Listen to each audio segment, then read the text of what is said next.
Iya saya bilang. Nah gini, berarti Maria sebagai ibunya Yesus ngelahirin Tuhan, dia harus beribadah kepada Tuhannya. Diam saya. Bagaimana kamu kalah, kamu harus masuk Islam. Ya. Dan tahu Bang Refli, ternyata mama saya di akhir hayat itu syahadat, papa syahadat, dan saudara yang hadir di situ itu pada waktu itu ngebully saya banyak yang syahadat dan saya yang nguburin. Oke. Perjalanan seorang mu'alaf dalam menemukan Islam selalu menarik untuk kita simak. Seperti halnya pria Tionghoa ini yang memutuskan masuk Islam karena kalah taruhan dengan saudaranya yang Muslim. Kisahnya ini tentu sangat menarik untuk disimak. Bagaimana kisah lengkapnya? Mari kita simak video ini sampai habis.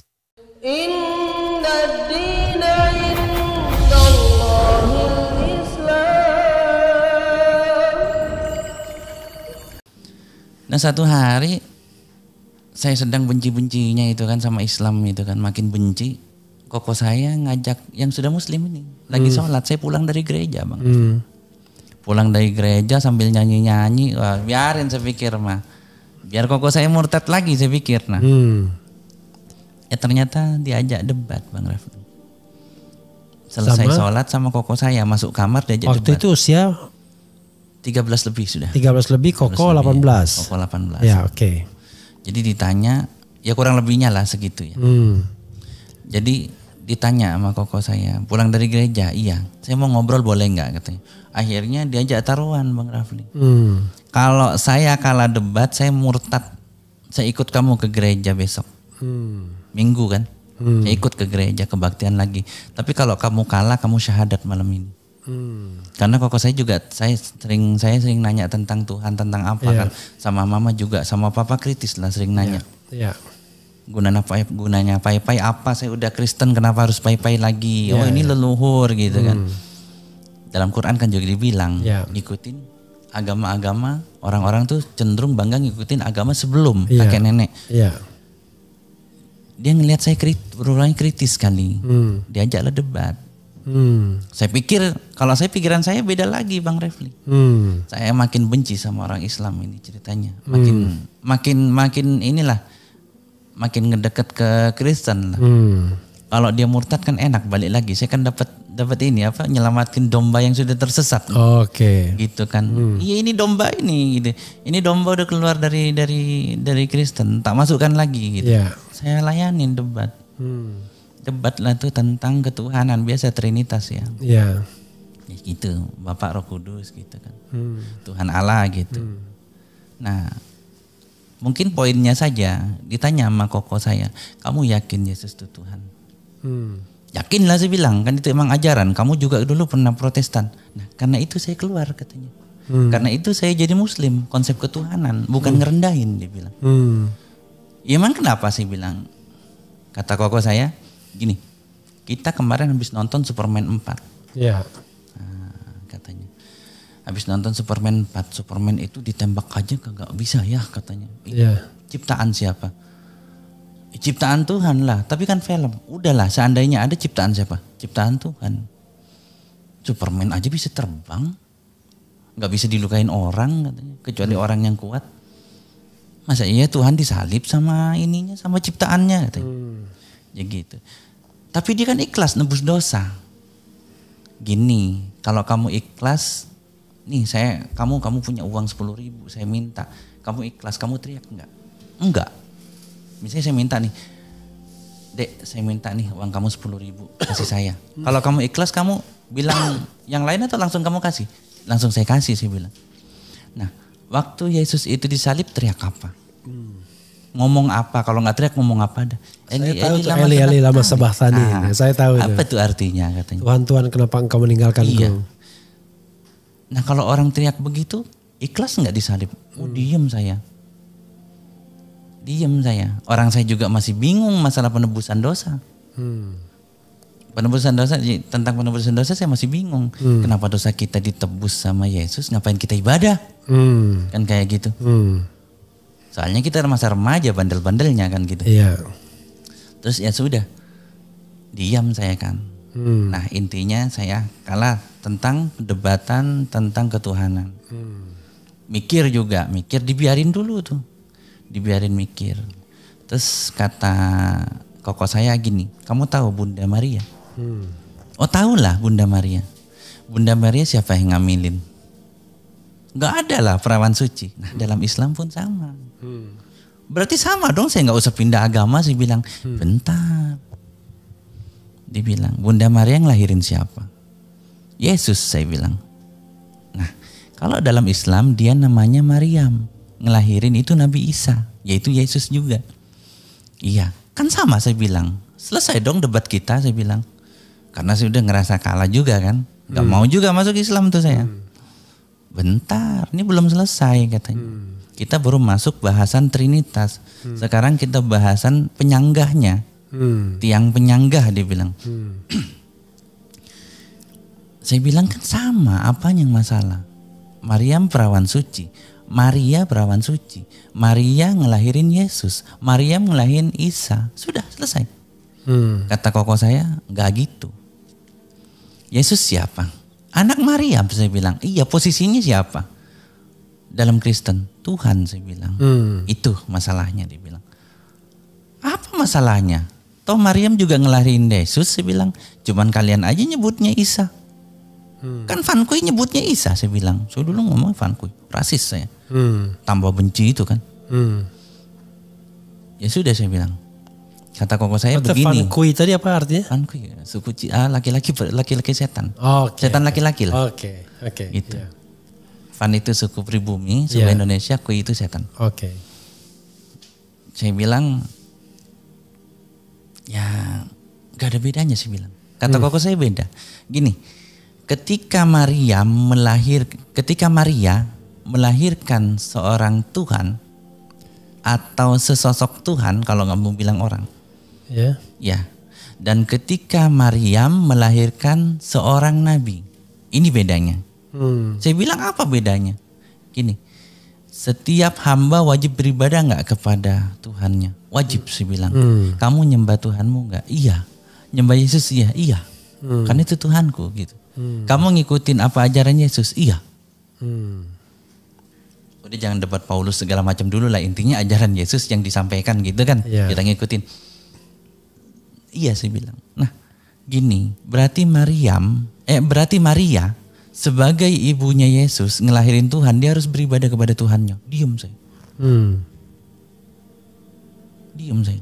Kenapa? Apa tadi? Karena berarti Maria yang ngelahirin Yesus, ya terserah Tuhan lah mau lahir di mana saja gitu. Mau lewat batu kayak Sun Gokong, mau lewat Maria kayak, mau langsung pling ada kayak Jini gitu. Jini pling ada gitu. Kan sonnya pling gitu ada. Ya terserah katanya. Tapi satu, Tuhan akan menyuruh hambanya untuk beribadah kepadanya. Benar nggak? Setiap agama apapun. Benar nggak? Iya, saya bilang. Apa masalahnya? Saya bilang.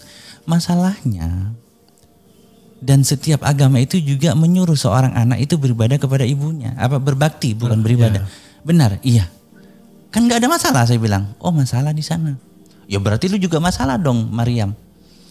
Maryam nggak masalah dengan Isa. Kok bisa? Ya karena di Nabi. Nyambung nggak katanya? Apa penjelasannya, sih bilang? Gini loh. Kata kakak saya gini.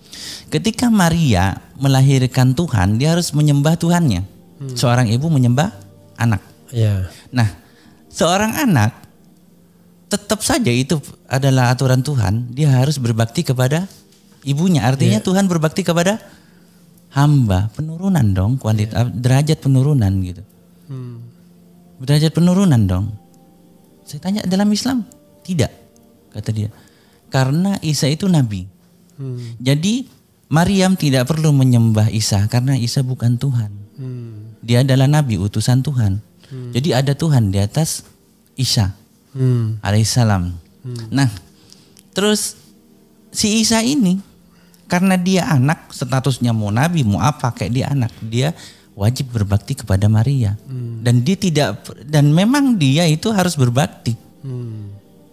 Dia nggak turun derajat karena memang dia harus berbakti. Berbeda kalau Yesus harus berbakti kepada Maryam, kepada Maria.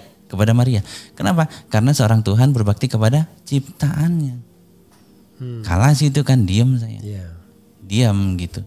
Berarti keraguan saya terjawab. Berarti kamu masuk Islam karena ini? Iya. Dan hebatnya dalam Islam, Maryam itu lahir hamil itu tanpa disentuh laki-laki, bahkan tidak berbicara dengan laki-laki kecuali mahramnya. Kayak gitu. Jadi lebih suci di Islam. Bagaimana kamu kalah, kamu harus masuk Islam. Tapi saya masih mau banyak pertanyaan. Pokok perjanjian kita, kamu syahadat dulu, nanti baru belajar yang lain. Saya diam kan, nggak bisa saya bilang. Sekarang gini, konsep ketuhanan kamu ngakuin siapa? Kalau dalam Islam, qul huwallahu ahad, Allahus samad, lam yalid walam yulad, walam yakul lahu kufuwan ahad. Allah nggak lahir, nggak dilahirkan. Allah berdiri sendiri. Kamu lebih yakin mana? Tuhanmu itu maha perkasa, yang tidak lahir, tidak dilahirkan, tidak membutuhkan manusia, tidak harus nyembah manusia, tidak harus berbakti kepada manusia, atau Tuhan yang mati di salib manusia? Walaupun katanya penebusan dosa, tetapi berteriak Eli Eli lama sabaqtani. Ya pastilah saya bilang yang maha kuasa, yang nggak pernah mati. Iya. Nah, terus saya tanya lagi, kamu tentang konsep Tuhanmu, kamu ridho, rela bukan ridho, kamu rela kalau Tuhanmu itu di bawah komando makhluk ciptaannya? Kok bisa di bawah komando? Saya bilang, kan dibilang yang namanya berbakti itu boleh nggak sih ngelawan orang tua? Nggak boleh. Kita deh boleh nggak ngelawan papa mama? Nggak boleh. Saya bilang. Nah apalagi itu adalah Tuhan gitu lah, adalah Nabi gitu. Mana boleh, dia kan contoh panutan. Gitu. Kalau dalam Islam tuh Nabi itu contoh panutan. Panutan itu harus lebih baik, harus perfect, the chosen one gitu kan, yang terpilih gitu. Iya sih saya bilang. Udah konsep itu dua bagus kamu. Sudah milih konsep Islam. Iya saya bilang lebih ini. Ya sudah syahadat. Nanti belajar. Saya bilang kalau saya diusir gimana? Gak usah ngomong. Terus saya gak usah sholat. Kalau kamu bisa sholat aja sembunyi-sembunyi katanya. Gimana dong kalau saya diusir? Kalau kamu diusir tenang gampang. Nanti saya nyusul, saya cariin tempat. Begitu sama koko saya. Cuman jangan ngasih tahu kemana-mana. Akhirnya deal saya syahadat. Di rumah ya? Di kamar. Di kamar. Dan anehnya biasanya mama sering masuk ke kamar itu nggak masuk. Papa juga nggak masuk. Kata mama, wah malu gua katanya. Tapi saya tahan. Kenapa saya tahan Bang Refli? Kalau misalnya saya ngejauh dari mereka nggak akan ngerti. Dan tahu Bang Refli, ternyata mama saya di akhir hayat itu syahadat, papa syahadat. Dan saudara yang hadir di situ itu pada waktu itu ngebully saya banyak yang syahadat dan saya yang nguburin. Oke. Setelah itu saya tidak ngejauh dari keluarga. Sebab kenapa? Ini ladang pahala. Selama kita nggak punya power. Saya nggak punya power. Tapi saya bisa bertahan. Dengan cuek is the best. Dan punya prinsip. Kalau sekarang bilang kun anta lah. Kun ana lah gitu. Jadi diri sendiri. Saya hadir jadi diri sendiri. Jadi waktunya sholat saya sholat. Izin kayak gitu. Nah ini bergulir jalan. Akhirnya orang tua itu setelah saya proklamir jadi muslim setelah 14 sampai 15 tahun. Mama syahadat 27 jam sebelum wafat. 27 jam sebelum wafat. Karena mama sakit. Masya Allah. Semoga kisah ini dapat menginspirasi kita semua dan memperkuat keimanan kita terhadap kebenaran agama Islam. Sungguh unik perjalanan saudara kita yang berasal dari keturunan Tionghoa ini dalam menemukan Islam. Tidak disangka, hanya karena kalah debat, ia harus memenuhi taruhan dengan pindah keyakinan. Yang awalnya sangat membenci Islam, siapa sangka kebenaran ada di depan matanya. Keraguan dan kebingungan pun muncul dalam dirinya terkait konsep ketuhanan yang ia anut dalam agama Kristen. Hingga akhirnya, ia mantap memilih Islam sebagai jalan hidupnya. Bukan hanya itu, ia bahkan berhasil mengajak kedua orang tua, saudara, dan kerabatnya untuk masuk ke dalam agama Islam. Masya Allah, betapa luar biasa perjalanan spiritualnya ini.